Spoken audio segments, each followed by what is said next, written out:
Hey everybody, this is Andrea Jenson from the Cash Flow CFO, and you're listening to the Cash Flow CFO Podcast, the show that explores the financial side of running a business for people who want to maximize profitability and scale with confidence. If you want to make smart financial decisions based on data and put more of your hard-earned profits into your pocket, this is the podcast for you.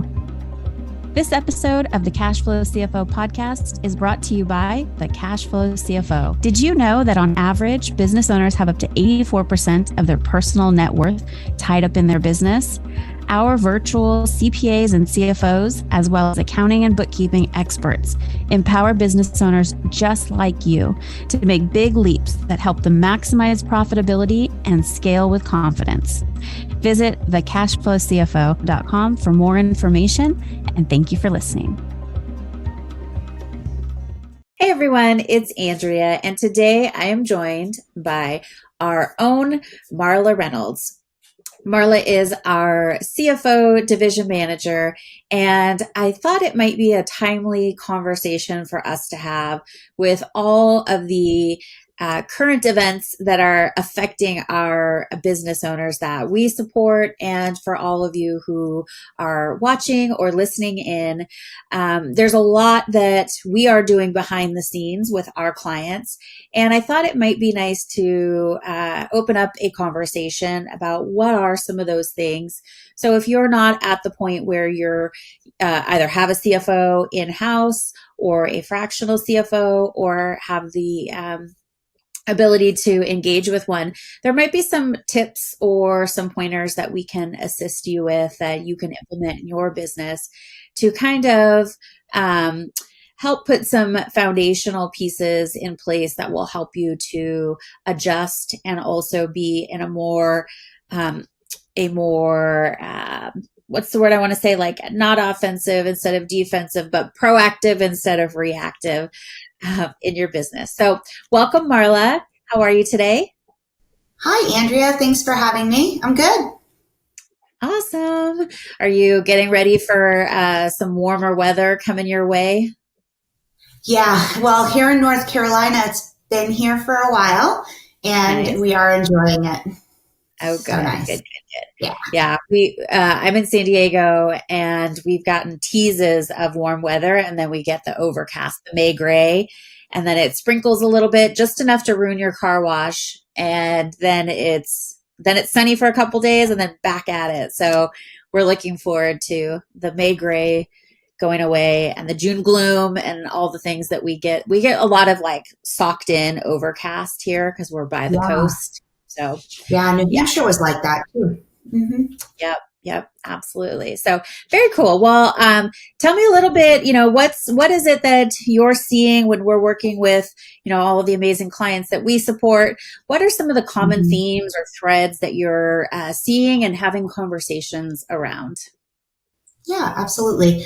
So I think the key word right now is uncertainty, right? You hear them talk about it on the news. I'm hearing the same thing from my clients. Everybody's uncertain about the future. And the way that we deal with uncertainty is we plan ahead, and we model out different scenarios, or what we like to call what if analysis. So that's the number one thing that we're doing with clients right now to kind of deal with the uncertainty, because uncertainty comes from because we don't have the ability to predict.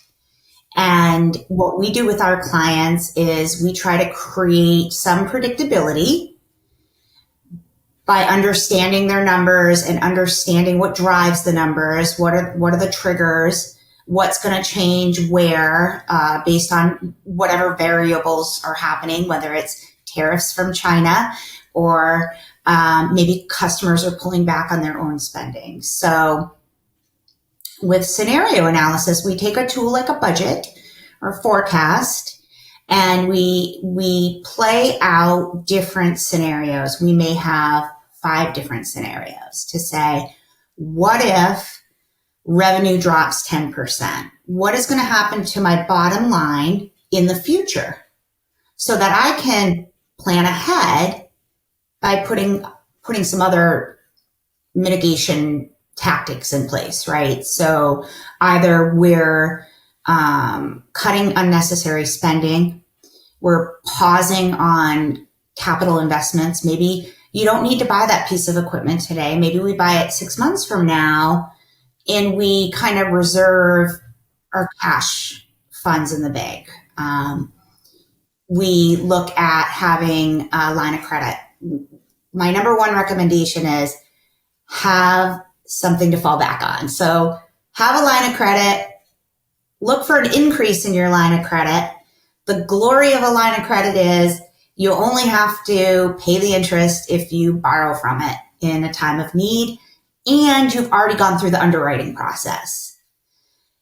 So what we see sometimes, right, is clients that are they might be in a cash crunch and they need immediate funding, but it takes time. Yeah. So absolutely. we can, yeah. Yeah. And also too, the best time to apply for resources, capital resources, is when you don't need them, right? So get that line of credit in place when things look great and the underwriting is going to be a breeze, as opposed to waiting until you are at a situation, where it is a crunch and you're really needing that cash and you can't get your hands on it fast enough. Right. So that's one thing. And I know in all my businesses, we've been doing that, definitely going out and increasing the lines, applying for them if we don't feel like we have the full coverage available.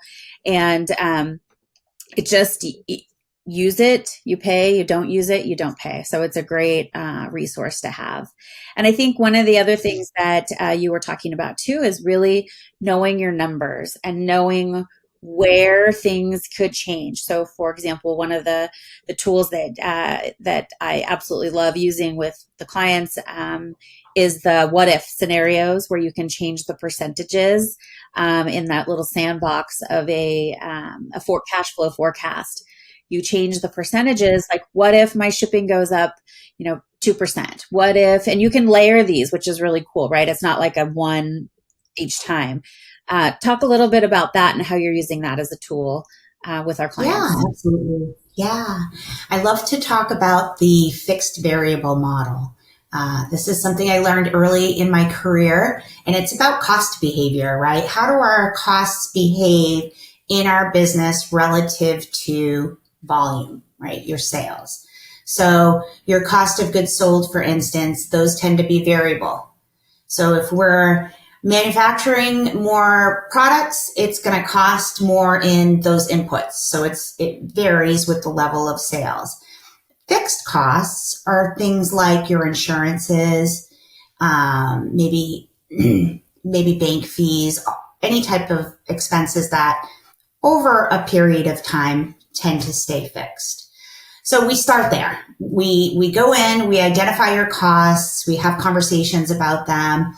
That helps drive that model that you're talking about. So now we can say, if we have a 10% increase in sales, we can expect a 10% increase in those costs that are directly related to producing the sale. But when we get the extra volume, if our costs have remained fixed, we get more profit out of the bottom line. So that's the idea behind a fixed variable model and the idea behind the what if analysis that you're talking about and how we can pull certain triggers. We might go in and decide we're going to review, subscriptions is a big one. Subscriptions and memberships. And these are the types of things that tend to get out of hand. And we review with the clients to say, hey, what do we need? What's overlapping, redundant? What have we forgotten about, we've lost sight of? And let's adjust that budget. We may reduce some of our fixed costs, which, going back to my previous statement, is going to help increase your bottom line. Does that make sense? Yeah, absolutely. And it's funny you say that because I was just doing that last night. I was going through the GL detail for one of my companies. And, we've got a big staff. There's a lot of people that have credit cards. And so, over time, I was going through going, wait, what is this? Why are we paying for this? What is this? And shooting off emails to my team to kind of go, can you go take a look at this? And I'm sure a lot of the things are current and still in use, but it's just such a good reminder to your team that, hey, I'm watching this, number one. And number two, there are things that you think are going to be a good subscription that you need. And then after a couple months, it kind of falls to the wayside and no one uses it anymore. And it's just a good habit quarterly to go through and scrub that and make sure that there's nothing hanging out that doesn't need to be. Because man, there's nothing more that like boils your blood when you're like, oh, I should have canceled that 2 months ago and I already paid, for it. So that's one definitely.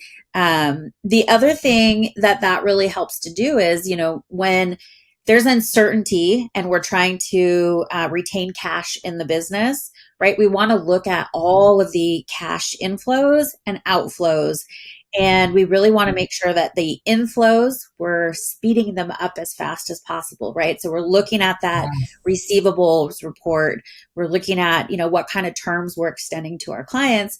And we're saying, what can we do to squeeze a couple days? Maybe it's 5 days, 10 days, whatever it is to get those receivables in faster. So sometimes, we recommend doing discounts, right? If they pay within 15 days or 30 days, they get a 2% discount on that invoice.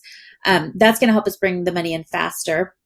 What are some of the ways that you're helping or advising clients to slow down the cash outflows in the business? Right. Yeah. So I think going back to our suppliers, maybe renegotiating our terms with our suppliers. Obviously, everybody's going to be doing the same thing during potential economic downturns. But so collections process is a really good point, Andrea, because like I just said, everybody's going to be trying to push the terms. So they're going to push the terms with you. You're going to push the terms with your suppliers, as long as we can extend that. So that's one strategy. Some of the ways we're dealing with the potential tariffs is to look for suppliers in alternate countries. So that's what some of my business owners are doing. In terms of cash flow, I think, again, I go back to, we really need to understand, like you said, what's coming in, what's going out, and when, where, how, why.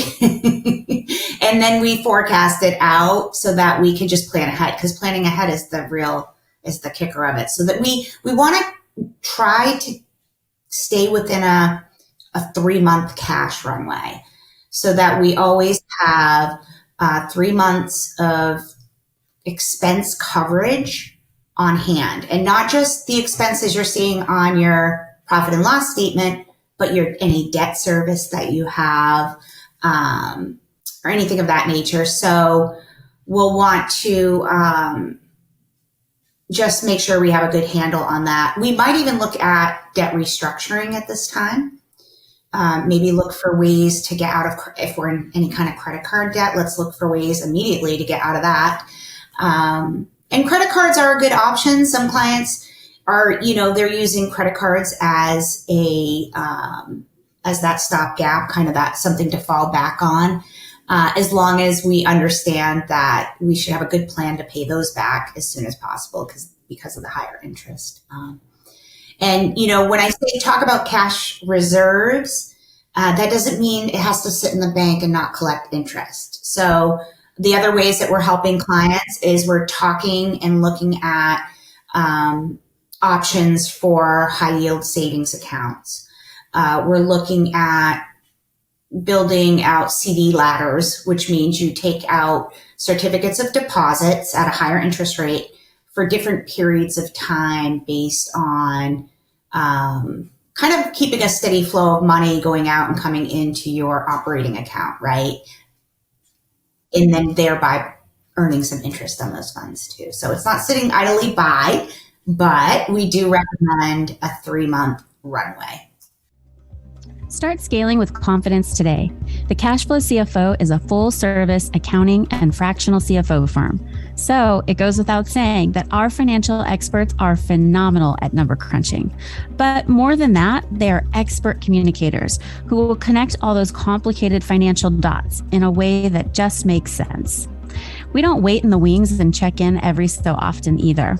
With our boutique approach, we position ourselves front and center, watching over every dollar that comes in and out of your business as if it was our own.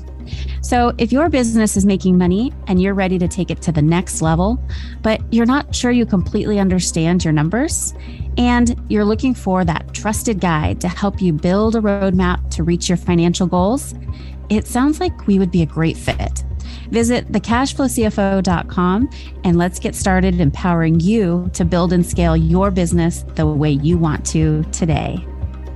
And there's all kinds of vehicles, accounts that you can use now. I like Leafy, been moving some money over into that account. It's not a checking account, but it's got the higher interest than it just sitting in your regular checking account. You can move it back and forth within a day.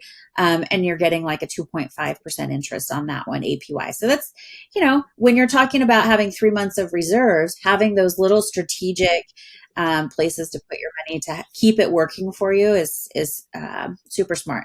The other thing that I notice a lot of times is the time from I've completed service to I'm actually sending the invoice to my client, and I'm actually starting the clock of when that 30-day terms or whatever terms you've extended are kicking in.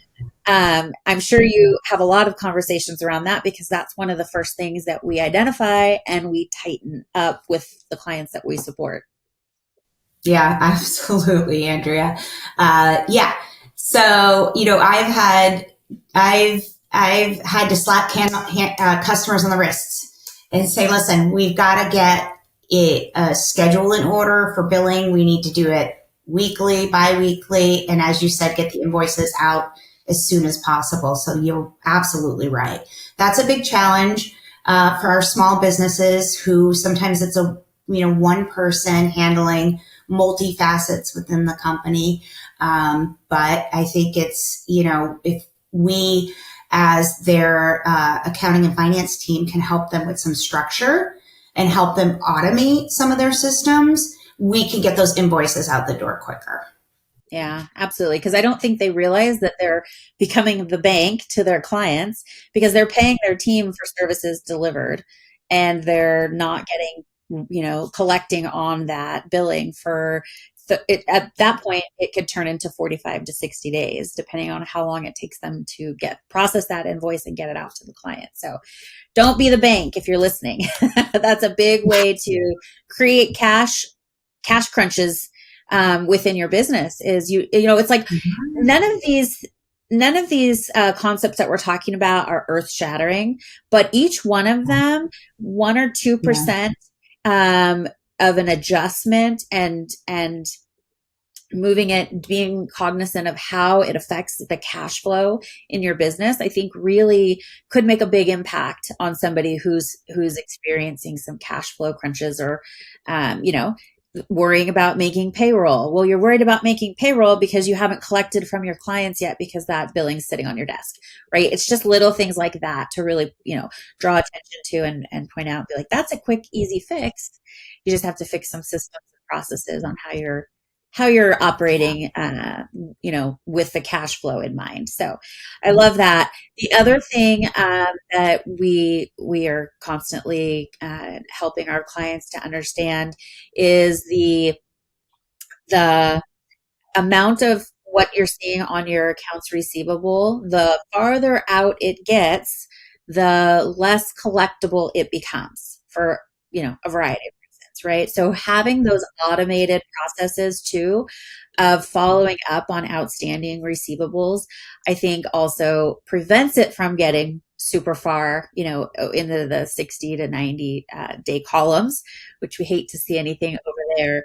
But what are some other things that our viewers or listeners could implement in their business with regards to their collections that would help them to bring the money in faster? And I know that some of our business owners are the person that are sending the bills and then calling back and asking for a cross-sell, upsell. So it makes like this dynamic that's a little bit, complicated, if you will.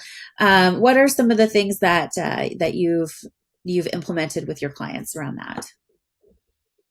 Well, I think collections process is one piece of the puzzle. I think, because you mentioned earlier, right, we're footing the bill in advance for these sales, right? We've paid the people to make the shirts. We've shipped the shirts. We've fronted the cost for customers. Now we got to wait for the cash to come in. That's particularly challenging, early in the game when you're, a smaller size business. So some of the things we already talked about are really important, right? Building the cash reserves, having the line of credit so that we can weather those storms. Sometimes it's seasonality. But another strategy, and I was just talking about this with someone earlier, is we're going to collect deposits. We're going to collect deposits. We're going to look at different payment terms. So maybe we're collecting a 50% upfront. We're collecting 25% here and 25% on delivery. So that's another strategy to try to get, make sure that the cash is coming in and going out appropriately. What else are we doing? We're talking about inventory. I think it's often overlooked that inventory is affecting our cash flow, right? So we're either overstocking on inventory, we're not optimizing the inventory that we have, and so we're just sitting on that cash. Because the inventory essentially is materials that you haven't converted to a sale yet, right? So it's a missed opportunity. Mm-hmm. So inventory management, yeah, inventory management is something we've been talking about. And, again, going back to basics, I was talking to a client the other day about 5S'ing, right? And if people in lean manufacturing have probably heard about, sort, organizing and sustainability. And I forget the exact 5S's, but we had a whole conversation around it. And it's just, it's all about kind of the way that we manage inventory and keeping track of what comes and what goes so that we're not losing any money there. Marla, what about if you're a service-based business, your team is your not inventory, but they're your how you make money in your business, right? Based on your service model. What about overstaffed or understaffed when it comes to, if you took the two and compared them, I think you could actually say if you're overstaffed, that's like inventory that's sitting on your shelf, right? So what are some of the tools that we use to help our clients to understand what's the perfect staffing level for where you're at and then where you're heading? Right. Yeah. So there's two different categories of staffing. We have your direct labor folks that are producing your sales, right? Whether maybe we're a recruiting company and we've got salespeople that are, recruiting for other businesses and then placing them. So that's all service based. So those folks are our direct labor. And so one of the analysis that we look at, is that a word?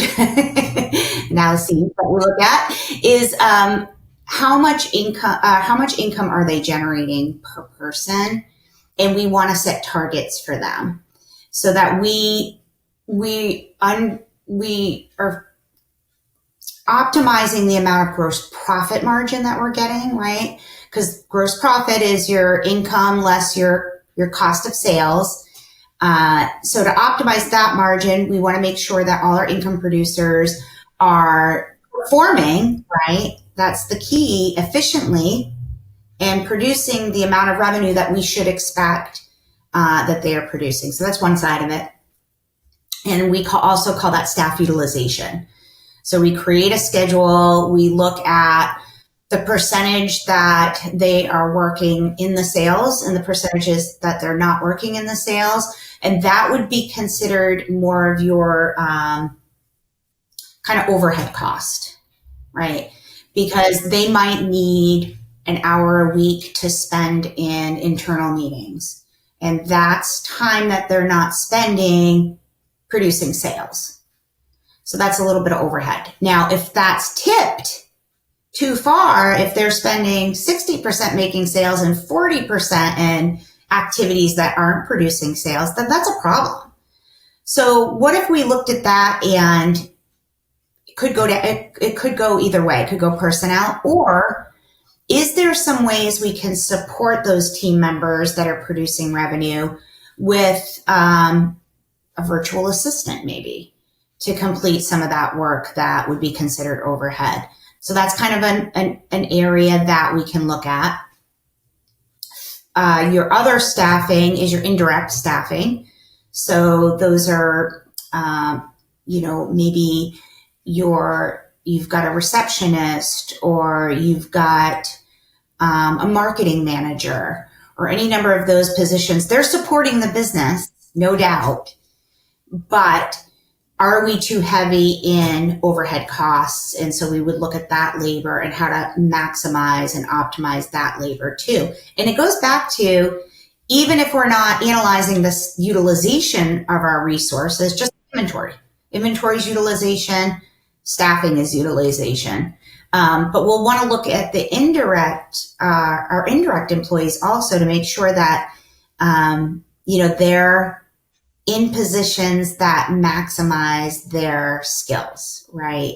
Because I too often hear, I've got the wrong people in the wrong places. So these are, you might not think of your CFO for these conversations. We're the right people to have the conversation with, because we've had all of the experience in the world that you can imagine in businesses, working with HR departments, working cross-functionally with managers and other divisions of business. And so we understand kind of what that looks like to right size our staffing for the business. Yeah. And I think too, a lot of times when you have a business model, there are certain percentages that each of these categories we're talking about should align with. And sometimes as a business owner, you need to see what it should look like and then compare it to what it does look like to understand the shifts that you need to make. And once you have that big picture vision of it, then you're able to kind of hone in, and these things make more sense. They're more tangible to dig into, because you're like, okay, I just need to get this line item down by 6% to be in line with what my business, a profitable business model in my industry, in my, specifics should look like. That's going to help you to look at and go, okay, 6% means somebody who's the 60-40 example you gave really just needs to even go 50-50 and do that by 5 staff members, and bam, there's my 6%, right? So it's not, pie in the sky stuff we're talking about. There's very, very do this, move this, and you're going to get there. And that's what you really need that numbers brain, your CFO, to do, because they can see the big picture of what it's supposed to look like and help guide you into here's 3 ways you can achieve that 6% decrease. You can do this, this, or this. And the business owner goes, that one looks good. Let's go with that. And voila, you've got that problem solved. So thanks, Marla. That's super, super helpful.